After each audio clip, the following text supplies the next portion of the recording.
Ok, on continue, donc on en arrive à la partie ajouter des algorithmes. Là, on va devoir rajouter, retirer articles et quantité en stock. Bah, c'est parti, hein. Dans le fichier stocklist.c, ajouter une fonction retirer article qui, à partir de l'identifiant, retire 1 à son stock. Dans le cas, blablabla, la fonction renverra 0. Donc là, la fonction, c'est la même que tout à l'heure, hein. Retirer article, enfin pas que tout à l'heure pour le stock tableau. Cette fonction, elle va prendre évidemment notre stock en paramètre, et puis bah, on part d'un identifiant, donc on va lui donner un identifiant. Donc le process, il est le suivant, on va se balader d'article en article, on va se déplacer le long de la liste chaînée. Dès qu'on trouve euh, l'article qui va bien, on lui retire 1 au stock. Si on se rend compte que son stock atteint 0, on va avoir un point de vigilance, puisqu'il va falloir supprimer l'élément de la liste, et vous allez voir qu'en fait c'est beaucoup plus simple que dans le cas d'un tableau, et surtout beaucoup plus rapide, puisqu'on n'aura pas à faire du décalage de tout le monde, on aura simplement à faire une flèche qui va bien. Euh, voilà. Et puis si on arrive à la fin de la liste, c'est-à-dire si on arrive à nul, ça veut dire qu'on n'a pas trouvé l'article, donc on reverra la valeur qui nous demande, c'est-à-dire 1. D'accord. Donc, on est parti. Toujours la même démarche. On va se créer un pointeur qu'on va placer au niveau de la tête. Donc en fait, on se place à regarder le premier élément. Et puis tant que ptr est différent de nul, on met en place notre routine, sachant qu'à la fin de notre routine, on dit que notre ptr c'est égal à notre ptr.next. Pardon, j'ai fait une connerie, c'est pas un stock list, c'est un nœud article. Hop, 200 ici, on soit d'accord pour dire ça. Ok, ça c'est la routine. Maintenant, dans la routine, pour chaque élément que je suis en train de regarder, posons-nous la question, est-ce que l'idée est égale à l'idée de l'article de l'élément que je suis en train de regarder, c'est-à-dire est égal à ptr.article.id. D'accord? Si c'est le cas, trop bien, j'ai trouvé. Donc ça veut dire que vu que j'ai trouvé, je vais renvoyer 0.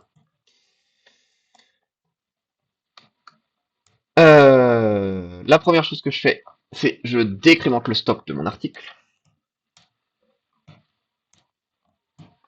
La deuxième chose que je fais, c'est que je regarde est-ce que ce stock a atteint une valeur qui nécessite sa suppression. Ici, je dois supprimer mon article. Enfin, mon nœud article même. Ok. Alors, on est reparti dans les petits schémas. Je vais dégager tout ça. On va repartir d'un schéma un peu propre. Je veux, je me mets là, tac. Je veux, donc, je suis en train de me balader le long de ma liste chaînée, d'accord? Je suis arrivé en train de regarder lui, là. Donc j'ai mon pointeur qui regarde lui. Okay. Et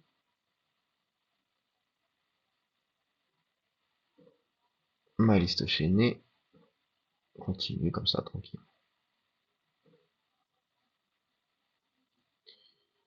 Ok. Mon pointeur regarde lui. Bon, bah il se trouve que c'est pas la bonne idée. Donc c'est pas cette case-là qui m'intéresse. Ok. Mon pointeur dégage donc et se met à regarder la case d'après, comme d'habitude. Hein. Voilà. Donc mon pointeur regarde maintenant ici. Et là, tac, trouvé, c'est la bonne idée.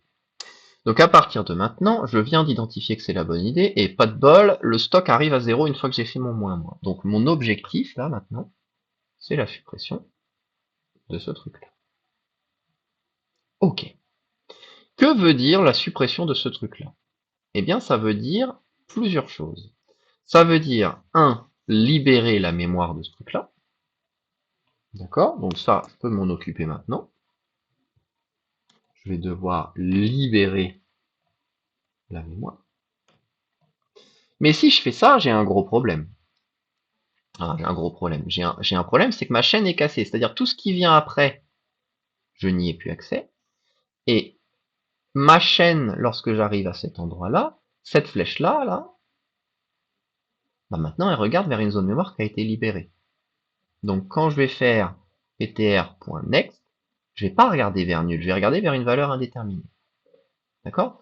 Donc le gros challenge que vous avez voir, c'est assez simple à résoudre, c'est que certes je dois libérer cette mémoire, mais je dois aussi faire la chose suivante. Je dois aussi faire en sorte que le précédent regarde ici. Ok? Et ça, je ne dois le faire que si je suis pas au début. Parce que si je suis au début, c'est-à-dire si ma liste chaînée, elle est comme ça. Pourquoi c'est comme ça? C'est-à-dire si le truc que je veux retirer, il est comme ça. Je suis en train de regarder cette case-là. D'accord? Je suis en train de regarder cette case et je la supprime. Bah, si je la supprime, j'ai pas à faire en sorte que la case précédente regarde. J'ai à faire en sorte que la tête maintenant regarde ici. Donc, qu'est-ce que j'ai envie de dire? J'ai envie de mémoriser celui d'avant. Il faut que j'ai un accès à cette flèche-là. Et cette flèche-là, certes, elle est égale à PTR, mais il faut que je récupère ce truc-là. Donc, il faut être un poil malin là. Il y a deux façons de voir les choses. La façon de la fainéantise et la façon de la moins fainéantise. Je propose de faire la version la plus directe. La version la plus directe, c'est plutôt que de regarder PTR flèche article, c'est de regarder PTR flèche next flèche article. C'est-à-dire de regarder non pas la case courante, mais la case d'après. Parce que je sais que si je dois supprimer la case courante, alors la case, enfin si je dois supprimer la case d'après, alors la case courante va regarder vers la case d'après après. Ça c'est la solution 1. La solution 2, c'est de stocker deux pointeurs. Un pointeur courant euh, qui est la case que je regarde, et un pointeur ancien qui est l'ancienne case que je regarde. On va se le faire, peu importe en fait. D'accord? Donc les deux, je les initialise comme ça. Et au moment où je fais ptr égale ptr flèche next, là, avant d'écrire ça, je vais faire ça.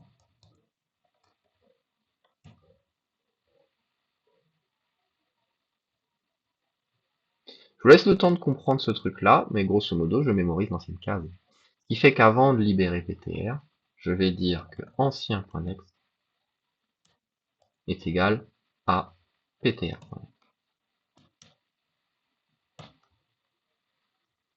D'accord? Et là, j'ai deux cas de figure. Soit ancien, enfin soit c'est la première case et en fait ancien.next c'est rien d'autre que ma tête, donc je dis que ma tête regarde maintenant vers le deuxième élément, c'est ptr.next. Soit ancien n'est pas la tête, et ancien c'est effectivement l'ancienne case, et je dis que le next de l'ancienne case, c'est le next de la case que je suis en train de supprimer. Et normalement ça devrait plutôt bien se passer. J'espère que vous avez compris, c'est pas facile d'un point de vue schématique, mais ce que vous devez avoir en tête, c'est vraiment ce truc. Lui c'est ancien, lui c'est ptr, et donc je dis que ancien.next est égal à ptr.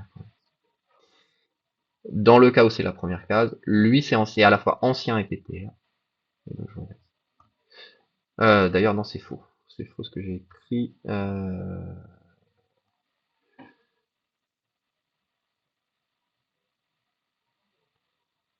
Non, j'ai écrit une bêtise parce que dans le cas où c'est la première case,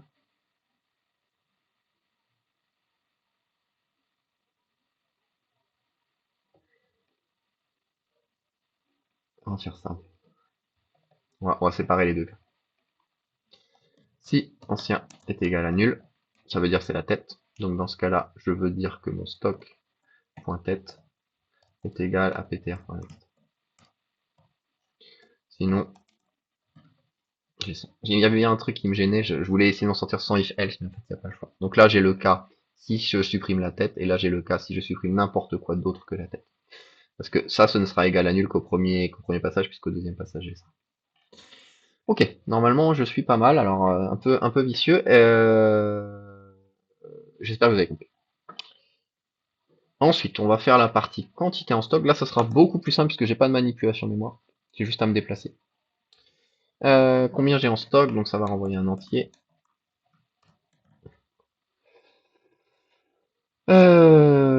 Ça prend mon stock list en paramètres, ça prend le nom en paramètres. Je vais avoir la même procédure, hein, comme d'hab, hein, je vais aller la choper ici. Je me déplace de case en case.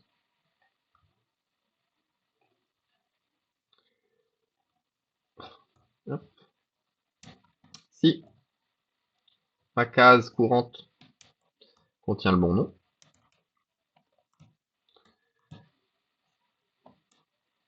alors, on passe sur la même fonction que la dernière fois, c'est un str compa.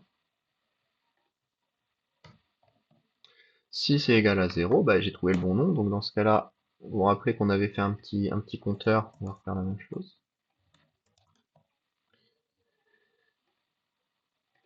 J'incrémente du nombre de stocks qu'on a là-dedans, et puis une fois que j'ai fini ça, je return la quantité, sans oublier évidemment de passer à l'élément suivant.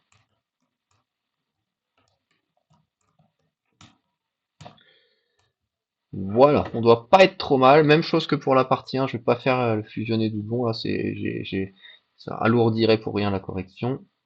Et donc là, on va se mettre à tester tout ça. C'est pas demandé dans l'énoncé, mais évidemment, on va le faire. Donc, je crois que j'avais fait ma modif, hein. J'ai bien plus que un de grand chips paquet 2 là.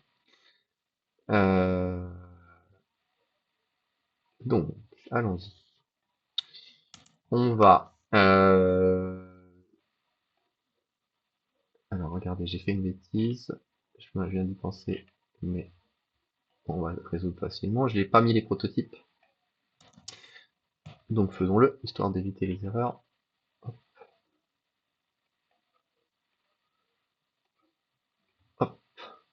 hop.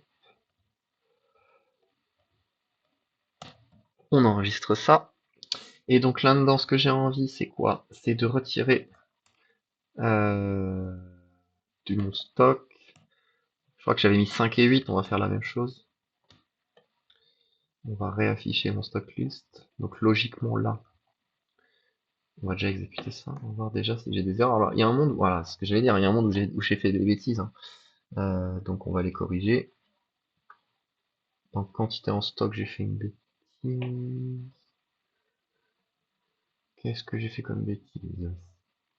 J'ai l'air d'avoir un problème d'accolade.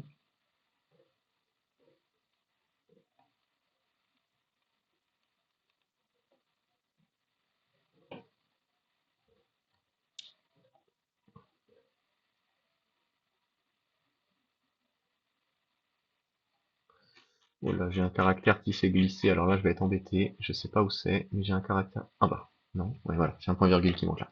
Ok, rien de grave. Oh bah j'ai que ça, je suis plutôt content. J'exécute. Ok. Donc j'ai affiché ma liste à l'état initial, elle est là. Et j'ai touché à l'article d'identifiant 5 et à l'article d'identifiant 8. L'article d'identifiant 8, il avait 8, il avait 12, il est passé à 11. Et l'article 5 est supprimé. A priori, tout va bien. Je suis plutôt content.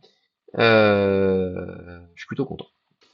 De la même façon, je voulais, c'était quoi quantité en stock? Donc on va afficher la quantité en stock.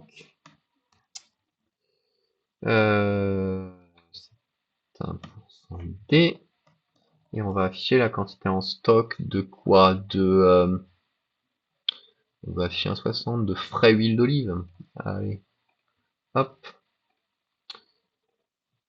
Qu'est-ce que ça raconte ça? Normalement, je devrais avoir un joli 60 qui s'affiche. Que j'ai fait. Oui, c'est mieux de lui donner le stock.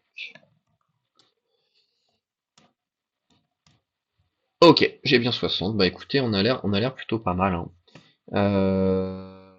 Qu'est-ce que c'est après? C'est les mesures.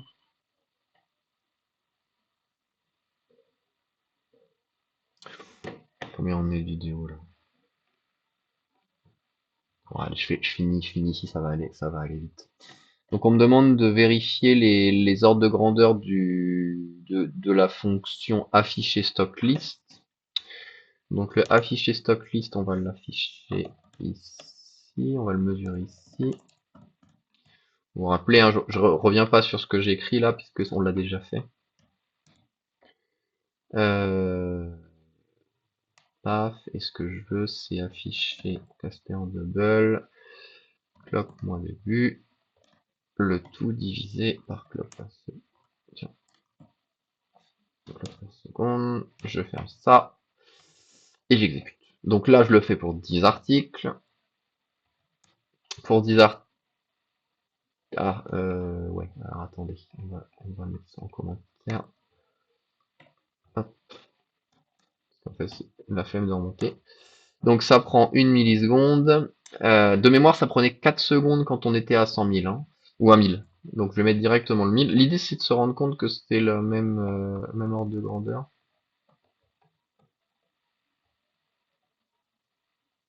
Ah, alors là, du coup, ça me questionne parce que j'ai oublié combien c'était. Faudrait aller regarder dans la vidéo. Alors attendez, je vais faire un truc. Alors je fais de l'inception de corriger là.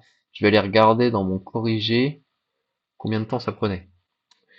Allez, on est parti pour la dernière partie.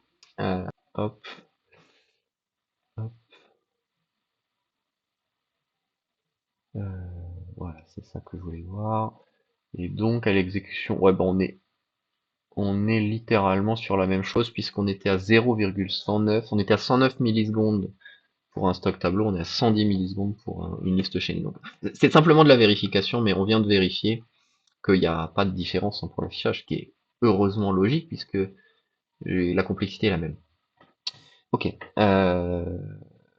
donc c'est la même grandeur. Et puis après avoir pris quelques minutes pour évaluer les complexités